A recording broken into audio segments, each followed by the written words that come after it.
Good morning, and welcome to Tuesdays with the Pilgrim, as we continue A Prophet in Babylon, Chapter 6, Part A. Deacon Roberts lived in an apartment house a few blocks from Mayfield Avenue Church.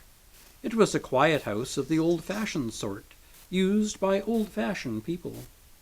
Occasionally a young married couple strayed into it, but soon left, unable to endure the dullness. Roberts and his wife had lived there for 12 years, during the whole of which period they had supposed to have been looking for a house.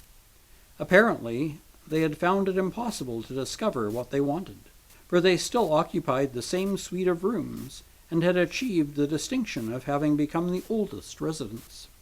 The fact was that whenever the opportunity came to purchase a house, Roberts grudged the expenditure, and after a brief struggle conquered his temptation and settled down again to the old life.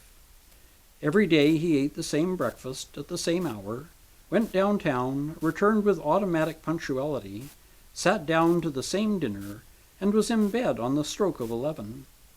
The menus in the dining room had fresh dates upon them day by day, but their substance never varied, and the same thing was true of Robert's life. He had steadily accumulated money, but it had never occurred to him to change his mode of life.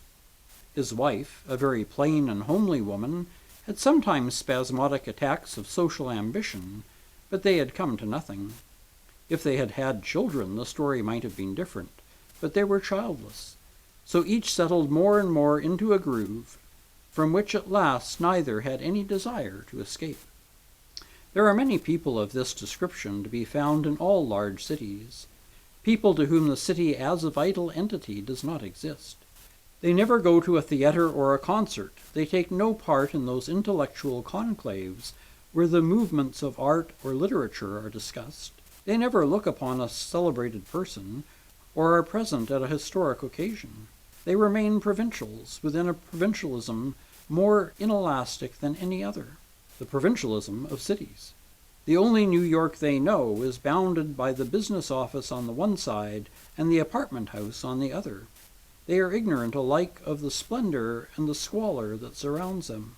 They are like peasants of some war-devastated country who see without curiosity the spears and banners of contending hosts marching hither and thither, themselves content to go on tilling the soil, without so much as a question concerning the tremendous issues which agonize the nations. The capacity for the tragic is not in them. They would stick to the narrow round of daily habit, even though the last trumpet blew, and would resent the interruption, which disclosed to them the gates of paradise. Roberts and his wife were persons of this order. How then had Roberts ever come to be a leading figure in the life of Mayfield Avenue Church? Because, as Dr. Jordan put it, the church represented the one bit of idealism in his prosaic life. Here he who otherwise would have been an entirely negligible item in a vast city was capable of becoming important. His precise method of speech created the impression of sound business judgment and sagacity. In the earlier period of his association with the church, he had little influence. The management of the church was then in the hands of men of much bigger caliber and social importance than himself. But as these died or were removed or moved away, it was not easy to fill their places, and then the eyes of the people were directed to Roberts. He was so methodical, diligent, and punctual that the absence in him of any larger gifts of leadership was overlooked. The time came when it was difficult to find men either willing to or able to give the church the service which an active part of its administration demanded. Then Roberts found his opportunity. He became a deacon, and was at first a silent and observant deacon. Little by little, as business problems of the church became exigent, he acquired influence, till at last he found himself in a position of authority. His authority was based altogether on his business faculties. He remained narrow and provincial in his spirit. He had no more vision of the spiritual ideals of a church than he had of the tragic realities of the great city in which he lived the life of a tame cat.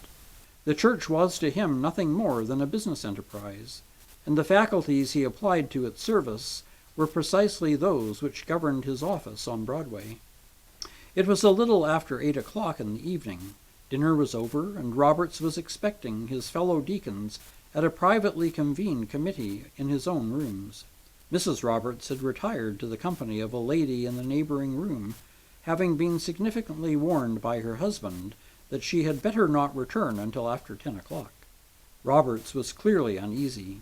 He arranged and rearranged the chairs in the room with a critical and dissatisfied air, walked restlessly up and down, and twice retired to the bedroom to improve his toilet.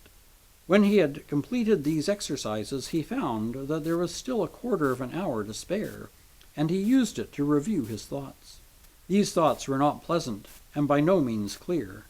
It was true, as Dr. Jordan had said, that he admired Gaunt in his own way, but it was with many reservations.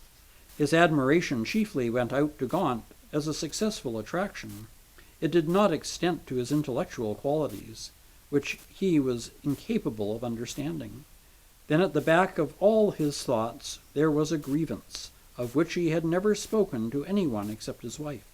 He knew very well that Gaunt had close relations with certain members of the church, which had never been extended to himself.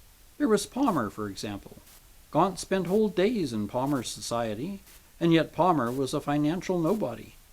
Besides this, according to Robert's narrow creed, Palmer was a person whose religious profession barely entitled him to be a member of a church at all, and still less a deacon. Roberts could not complain that Gaunt had ever treated him with any discourtesy, but it was manifest that the minister took no pleasure in his company. Gaunt had never talked with him on any subject but the business of the church. If he had visited him, the visits had been brief and perfunctory. Gaunt's manner towards him, while outwardly courteous, was significant of a certain disdain, the quiet, uncalculated disdain of superior intellect. And Roberts, like most men who have fought their way from penury to affluence, had an excellent opinion of himself, and was secretly, but sensitively, proud and vain. The more complete his triumph in the esteem of his fellow deacons became, the more irritable he felt over his failure with the minister, till at last Gaunt was to him what the unrespectful Mordecai at the gate was to Haman. These were very small motives, no doubt, but man is often a very small creature. The writer upon human life, the novelist, for example, is naturally attracted to the big forces and motives by the passions of rage or revenge which break out in the red flame of murder, by the lust which wrecks everything in its path like a tornado, by the relentless craft which plots and achieves tragedies that fill the world with horror. But these things are, after all, exceptional. There are other tragedies, not less deadly, and much more widely disastrous in their effects, which have their origin in causes so slight that they appear ridiculous. What bitter estrangements have arisen from a cold glance, a thoughtless word, an indifferent manner? How often has wounded vanity rankled till the whole heart is poisoned? What alienations of friendship, deepening into deadly feuds, have owed themselves to nothing more than stifled resentment over some act so trivial that it has been quite unnoticed by the person against whom the resentment has been kindled. Roberts was an example of the play of these forces. As he probed his thoughts in this brief quarter of an hour of silent waiting, he discovered in the dark recesses of his heart the coiled serpent of envenomed enmity to Gaunt. He knew now that he wanted to see Gaunt humbled. He would have recoiled from the idea of doing Gaunt any personal injury, but he did want to humble him, to make him conscious that he, Roberts, was not a person to be lightly disposed of. His injured vanity demanded the sacrifice of Gaunt. His own voracious sense of self-importance, so long quieted by prudential motives, could only be satiated by such a sacrifice. And that's the end of Chapter 6, Part A. Next week we'll continue with Chapter 6, Part B, the Deacons' Meeting. Until then, take care, stay safe, and God bless.